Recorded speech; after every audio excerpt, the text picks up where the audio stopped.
So welcome back to my YouTube channel All Subject Corner Chat from ASC. So ఇవాళ మన topic వచ్చేసి RTI అనమాట. So ఆర్టీఐలో కూడా చాలామందికి ఉన్నారు, ఆర్టీఐలో సెక్షన్స్ చెప్తున్నావు కానీ అసలు ఆర్టీఐ అప్లికేషన్ ఎలా పెట్టుకోవాలని చెప్పి మాత్రం నేను చెప్పట్లేదు. అందుకని చెప్పి ఇవాళ మంది అదే టాపిక్ ఆర్టీఐలో అప్లికేషన్ అనమాట. సో మనం ఆర్టీఐలో అప్లికేషన్ అయితే పెట్టబోతున్నాం. So until then let's get started. So request for obtaining information అనమాట. ఇది అనేది సెక్షన్ 6లో మనకి దీని గురించి అయితే ఉంది. Okay, so request for obtaining information అనేది ఒక ఇందులో సైడ్ హెడ్డింగ్. సో అందులో క్లాజ్ 1 ఏంటో చూద్దాం. Clause 1, a person who desires to obtain any information under this act shall make a request in writing or through electronic means in English or Hindi in the official language of the area in which the application is being made, accompanying such fee as may be prescribed. So ఇప్పుడు ఏంటంటే ఇక్కడ subsection అదే clause 1 అని చెప్తుంది. ఎవరైతే information కావాలని చెప్పి కోరుకుంటున్నారో ఈ యాక్ట్ కింద వాళ్ళు రైటింగ్లో కానీ లేదంటే ఏదైనా ఎలక్ట్రిక్ మీన్స్లో కానీ రిక్వెస్ట్ పెట్టుకోవాలి. ఎలాగా? ఇంగ్లీష్, హిందీ లేదంటే ఆ ఏరియాకు ఉన్న అఫీషియల్ లాంగ్వేజ్తో పెట్టుకోవాలి అదే రిక్వెస్ట్. అదే అప్పుడు దానికి ఫీజు కట్టాలి కదా. సో ఆ ఫీజు ఎవరికి కడతాం? సెంట్రల్ పబ్లిక్ ఇన్ఫర్మేషన్ ఆఫీసర్కి కానీ లేదంటే స్టేట్ పబ్లిక్ ఇన్ఫర్మేషన్కి కానీ ఆఫీసర్, అంటే వీళ్ళిద్దరూకి మనం కడతాం యాజ్ ద కేస్ మేబీ. అంటే సెంట్రల్లో తీసుకుంటే సెంట్రల్ పబ్లిక్ ఇన్ఫర్మేషన్ ఆఫీసర్కి, స్టేట్లో తీసుకుంటే స్టేట్ పబ్లిక్ ఇన్ఫర్మేషన్ ఆఫీసర్కి అలా తీసుకుంటాం.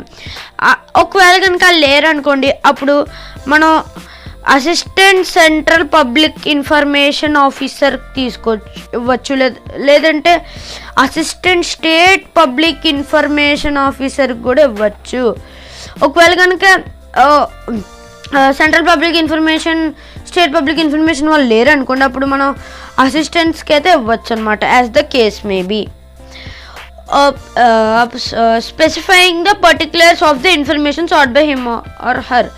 స్పెసిఫై చేయాలన్నమాట మనం ఇన్ఫర్మేషన్ని ఇస్తున్నామా లేదా అని, ఏం కావాలి మనకి అది. Provided that wear such request cannot be made in writing.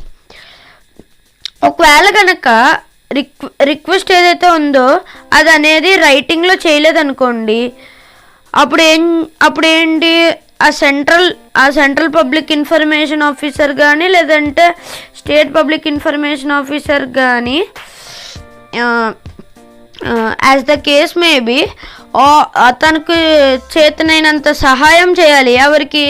వాళ్ళు చెప్పింది, ఓరల్లో చెప్పింది దాన్ని ట్రాన్స్లేట్ చేసుకుంటూ వాళ్ళు రైటింగ్లోకి చేయడానికి ఈ సిపిఐఓ లేదంటే ఎస్పిఐఓ యాజ్ ద కేస్ మేబీ వాళ్ళైతే హెల్ప్ అయితే చేయాలి.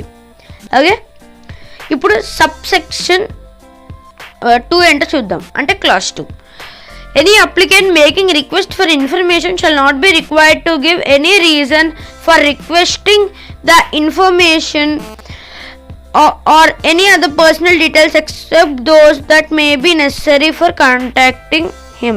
సో ఇక్కడ ఏమడుగుతున్నారంటే ఎనీ అప్లికెంట్, ఎవరైనా కానీ అప్లికెంట్ ఉన్నారు. ఇప్పుడు ఏ అప్లికెంట్ అతను ఒకవేళ కనుక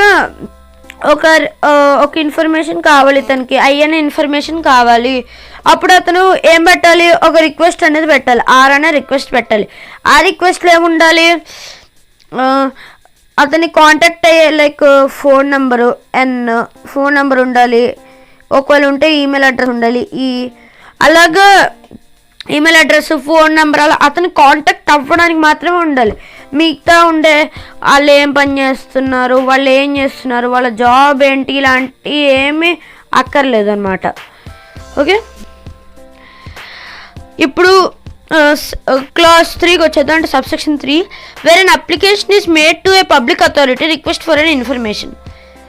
ఒక అప్లికేషను ఒక పబ్లిక్ అథారిటీకి రిక్వెస్ట్ పెట్టాలంటే ఏంటి?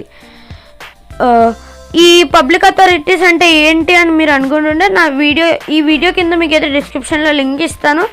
ఆ లింక్ని క్లిక్ చేసి పబ్లిక్ అథారిటీ అంటే ఏంటో కూడా తెలుసుకోండి. Okay, which is held by another public authority. అదనేది ఒకవేళ కనుక ఇప్పుడు పబ్లిక్ అథారిటీ ఏ ఉంది, పబ్లిక్ అథారిటీ ఏ, ఆ ఏకి వాళ్ళు ఇన్ఫర్మేషన్ పెట్టారు, అంటే కావాలి అని చెప్పి ఒక రిక్వెస్ట్ పెట్టుకున్నారు. అది రాలేదు, వాళ్ళకి సరిగ్గా అవ్వలేదు, అప్పుడు అది వాళ్ళకి కనెక్ట్ అయ్యి లేదు కాబట్టి ఏ వాళ్ళు ఏం చేస్తారు, బి అనే ఇంకో పబ్లిక్ అథారిటీకి ట్రాన్స్ఫర్ చేస్తారు. అంటే ఈ డిపార్ట్మెంట్ ఇందులో లేదు కాబట్టి ఈ డి అనే పబ్లిక్ అథారిటీకి ట్రాన్స్ఫర్ చేస్తారు, ఎందుకంటే ఇందులో వాళ్ళకి కావాల్సిన ఇన్ఫర్మేషన్ ఉంది కాబట్టి. Okay, and next the subject matter of which is more closely connected with the functions of another matter of another public authority. The subject matter of which అంటే ఇప్పుడు ఏలో ఉంది, ఏకి ఒక రిక్వెస్ట్ పెట్టారు, ఇప్పుడు అది బికి ట్రాన్స్ఫర్ చేయాలి అంటే అలాగా. ఇప్పుడు ఏలో కొంత ఇన్ఫర్మేషన్ ఉంది ఓకే, కానీ మిగతా పార్ట్ ఏముంది, ఈ హాఫ్ ఇందులో ఉందనుకోండి, అప్పుడు దీన్ని కూడా ఇందులోకి పంపించాలి. సో అలా పంపించాలన్నమాట. Okay, the public authority to which such application is made shall transfer the application or such part of it as may be appropriate to that other public authority and inform the applicant immediately about such transfer. అంటే ఇప్పుడు ఏ అనే public authority ఉంది, అదనేది ఒక application ఇచ్చారు దీనికి, okay కరెక్టే, ఈ application అనేది దీనికి సంబంధించింది కాదు కాబట్టి అది బి అనే ఇంకో పబ్లిక్ అథారిటీకి పంపించాలి. అంటే ఇందులో సగం అన్నా పంపించు, లేదంటే మొత్తం అన్నా కానీ బికి పంపించు, ఒకవేళ కనుక మొత్తం దీనికి సంబంధం లేకపోతే. ఈ ట్రాన్సాక్షన్ ఉంటే చూడండి, ఈ ట్రాన్సాక్షన్ని ఎవరైతే అప్లికెంట్ పెడతారో ఆ అప్లికెంట్కి వెంటనే తెలియాలన్నమాట. Okay, provided that the transfer of an application pursuant to this subsection shall be made as soon as practicable, but in no case later than 5 days from the date of receipt of the application. ఇప్పుడు ఏ అనేది public authority బికి పంపిస్తుంది, okay సగము ఎంతో పంపిస్తుంది. అది ఎన్ని రోజుల్లో పంపించాలి, ఏదో ఒక్క రోజు 2 రోజులు అనుకోవచ్చు మనం, కానీ 5 days లోపే పంపించాలన్నమాట. అది అనేది 5 days లోపు ఏ నుంచి బికి వెళ్ళిపోవాలి, లేదంటే అది తప్పైపోద్ది. ఇప్పుడు ఎప్పటి నుంచి 5 days ఏకి బిల్ కడతారు కదా ఫీజు, అప్పటి నుంచి 5 days బికి వెళ్ళాలి. Okay, if the application is made in any other languages except Hindi, English are the official language of the region. అంటే ఇప్పుడు అప్లికేషన్ ఉంది, ఫర్ ఎగ్జాంపుల్ ఈ ఏ అనే అప్లికేషన్ ఉంది, అప్లికేషన్ అనేది ఇంగ్లీష్లో లేదు, హిందీలో లేదు, లేదంటే అఫీషియల్ లాంగ్వేజ్లో కూడా లేదు. అంటే ఆంధ్రప్రదేశ్ ఫర్ ఎగ్జాంపుల్ ఆంధ్రప్రదేశ్కి తెలుగు ఎలానో, ఇంకా ఉర్దూ, అలాగా కొంచెం అఫీషియల్ లాంగ్వేజెస్లో పెట్టాలి, కానీ అలా పెట్టలేదు. అప్పుడు ఆ సిపిఐఓ అంటే సెంట్రల్ పబ్లిక్ ఇన్ఫర్మేషన్ ఆఫీసర్ కానీ, ఎస్పిఐఓ అంటే స్టేట్ పబ్లిక్ ఇన్ఫర్మేషన్ ఆఫీసర్ కానీ ఆ రిక్వెస్ట్కి అంత తొందరగా రిప్లై ఇవ్వాల్సిన పనేమీ లేదు, ఎందుకంటే అది వాళ్ళ లాంగ్వేజెస్లో ఉన్నప్పుడు వాళ్ళకేం పని అది చేయడం కదా. అందుకని చెప్పి వాళ్ళది 30 ఇప్పుడు మనకి ఏంటి లిమిట్, 30 days లోపు ఇన్ఫర్మేషన్ ఇచ్చేయాలి అని లిమిట్ కదా. కానీ ఇది వాళ్ళు నచ్చితే ఇస్తారు, లేదంటే ఒకరు వాళ్ళు అనుకుంటే 30 days కాదు 1 year కూడా తీసుకోవచ్చు, అది వాళ్ళ ఇష్టం. Okay, the application shall be accompanied by the fees prescribed. The fee prescribed is 2 rupees per page of A4 size or A3 size. ఇప్పుడు ఏదైనా అప్లికేషన్ ఉంది, దాన్ని మనకి ఇస్తారు చూడండి పేపర్స్ రూపంలో పోస్ట్.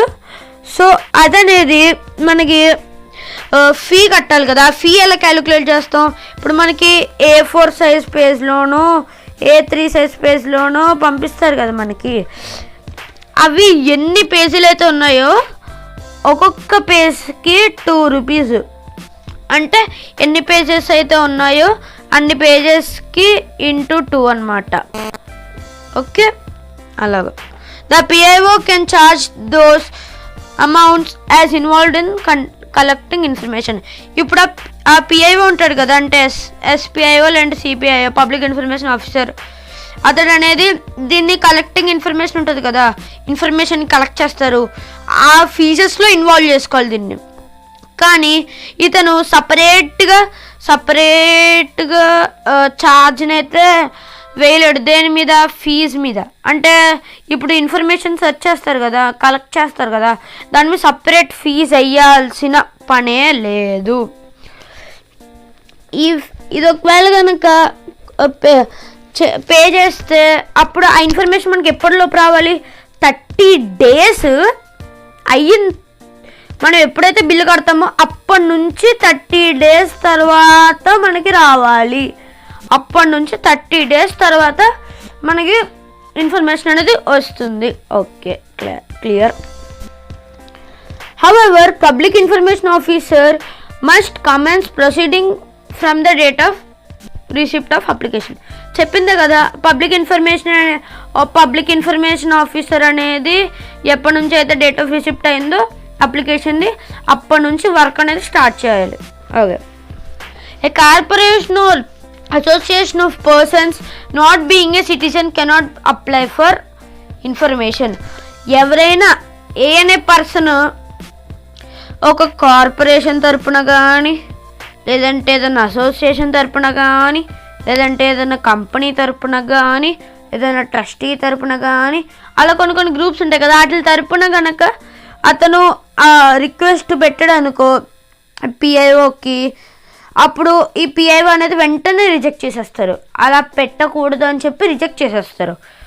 మరి అతను ఎలా పెట్టాలి? అతను ఓన్లీ అతని పర్సనల్ నేమ్తో, ఒక పర్సనల్ నేమ్ ఉంటుంది కదా, పర్సనల్ నేమ్ అనేది ఒకటి ఉంటుంది కదా, ఆ పర్సనల్ నేమ్ తోటే అతడు అనేది ఇవ్వాలి. లేదంటే దాన్ని కొట్టేయచ్చు ఈజీగా. ఆ పర్సన్ అనేది ఒక ఐడెంటిఫైయల్ న్యాచురల్ పర్సన్ అయి ఉండాలి, అప్పుడే మనకి ఇస్తారు. ఓకే, ఐడెంటిఫైయల్ న్యాచురల్ పర్సన్ అయితేనే మనకైతే ఇస్తారు. Okay, anonymous applications will not be received. ఇది గమనించండి. అనానిమస్ అంటే ఏంటి?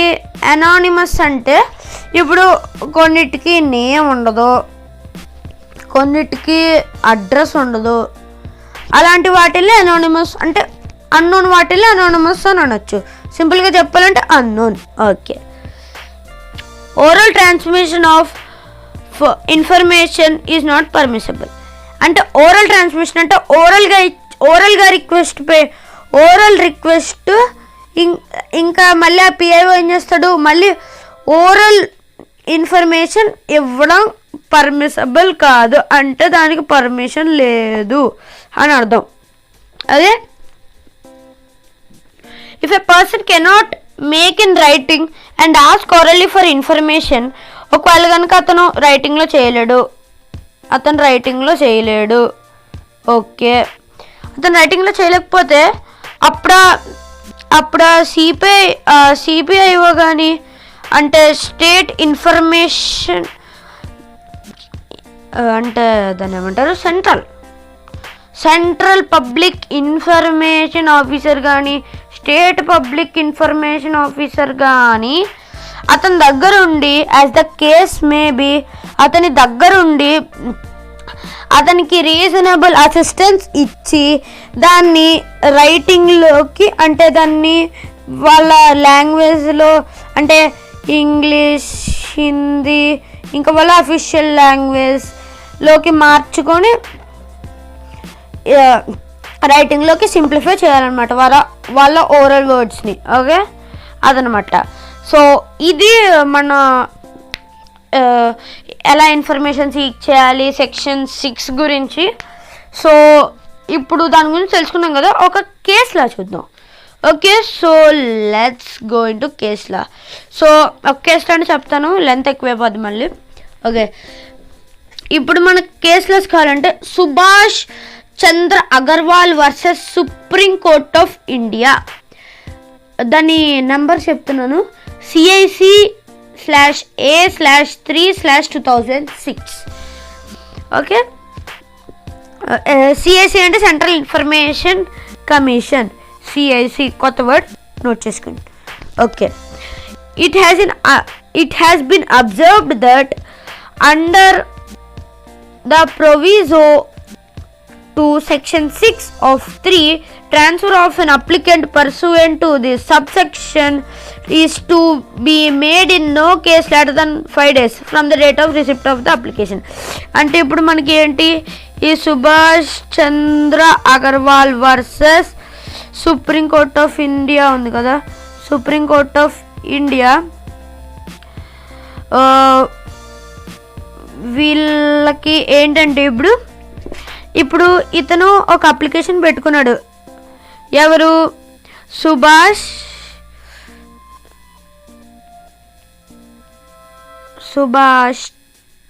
చంద్ర అగర్వాల్. ఇప్పుడు ఇతను ఒక అప్లికేషన్ పెట్టుకున్నాడు. Okay, right. ఇప్పుడు ఇతను ఒక అప్లికేషన్ పెట్టుకున్నాడు.